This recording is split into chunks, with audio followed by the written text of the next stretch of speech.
Évangile de Jésus-Christ selon saint Luc, chapitre 12, versets 8 à 12.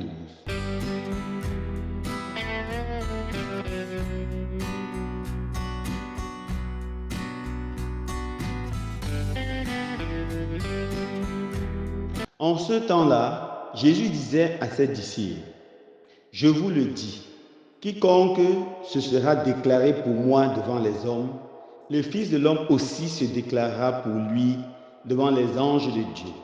Mais celui qui m'aura régné en face des hommes sera régné à son tour en face des anges de Dieu. Quiconque dira une parole contre le Fils de l'homme, cela lui sera pardonné. Mais si quelqu'un blasphème contre l'Esprit Saint, cela ne lui sera pas pardonné. Quand on vous traduit devant les gens des synagogues, les magistrats et les autorités, ne vous inquiétez pas de la façon dont vous vous défendrez, ni de ce que vous direz, car l'Esprit Saint vous enseignera à cette heure-là ce qu'il faudra dire. Acclamons la parole de Dieu. Louange à toi, Seigneur Jésus.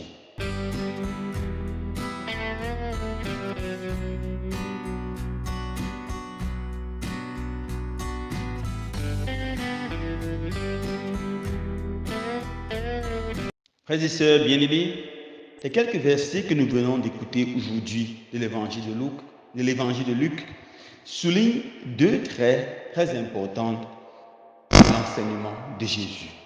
Tout d'abord, le péché contre l'Esprit Saint. Jésus dit, quiconque dira une parole contre le Fils de l'homme, lui sera pardonné. Mais si quelqu'un blasphème contre l'Esprit Saint, cela ne sera pas pardonné. C'est quoi le blasphème contre l'Esprit Saint? C'est quoi ce péché qui n'est pas pardonné? Ni dans ce monde, ni dans le monde qui vient.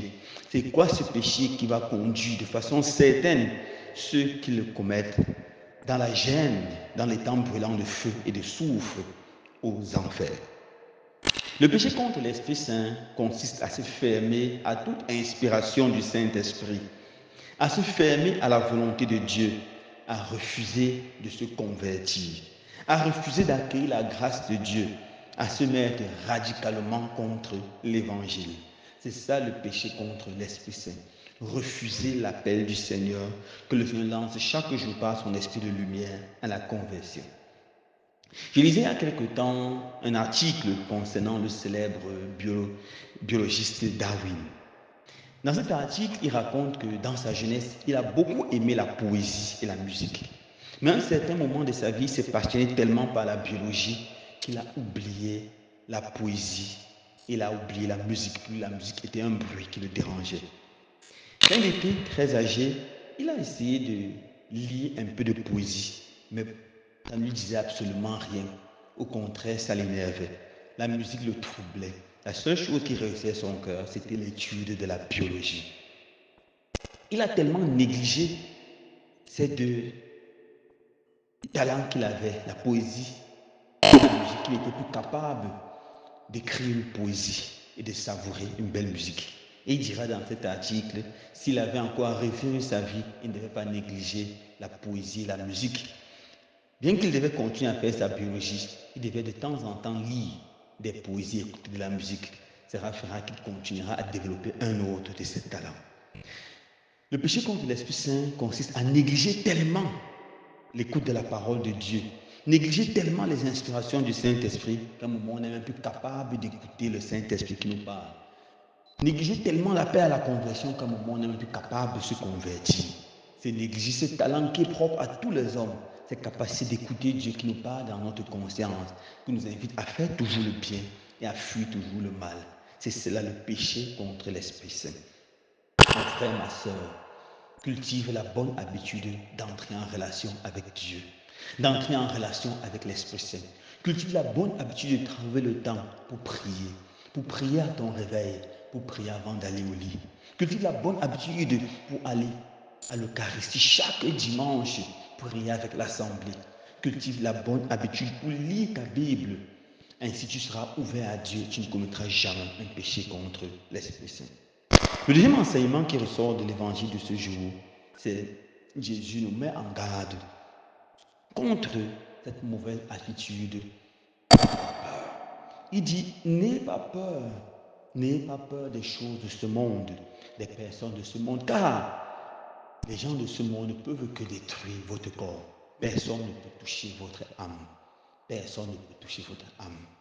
Je me rappelle dans un film, un général qui avait réussi à conquérir son adversaire. Il lui a dit, j'étais tout pris, j'étais tout pris.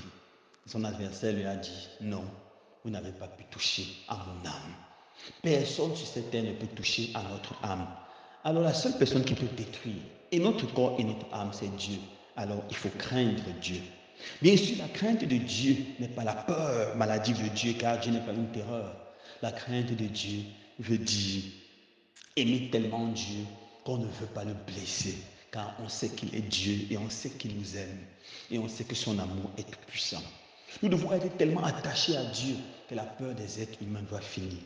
Beaucoup d'hommes et de femmes sont paralysés à cause de la peur. Peur de la maladie, peur de la mort, peur de la tradition, peur de la sorcellerie, peur de l'échec, peur du chômage, peur de ceci et peur de cela.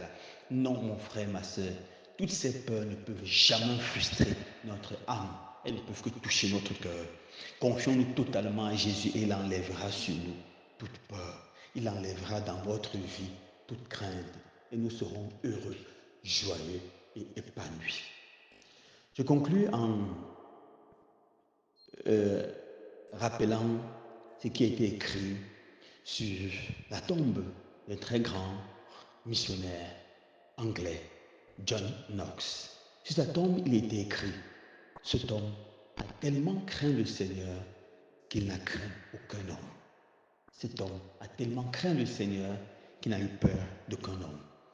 Que ce soit la devise de chacun et de chacune d'entre nous. Loué soit Jésus-Christ.